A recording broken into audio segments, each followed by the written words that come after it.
In this tutorial I'm going to show you how to hard reset a Stratus C5 smartphone. Okay, the first thing you need to do is to fully power the phone off. To fully power the phone off, press and hold down the power button. Power off. Okay, with the phone fully powered off, you need to press and hold down the power button and the volume up button at the same time.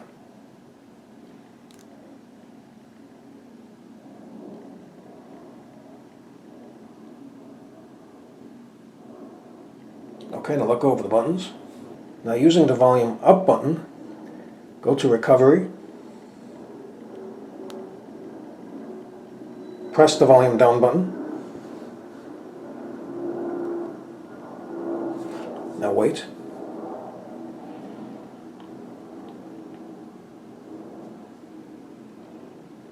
Okay, now the next thing you need to do is press and hold down the power button, and while pressing and holding down the power button, tap the volume up button.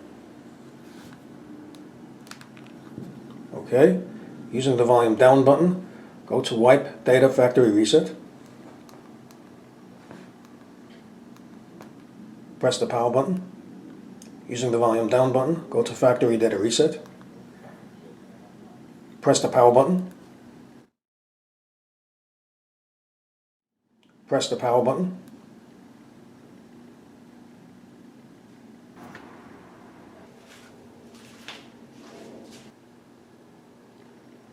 And there you go, the hard reset is now complete. So I hope you found this video useful. If you have, please show your support for this channel by subscribing. Feel free to leave comments. Please like up this video, and thank you for tuning in.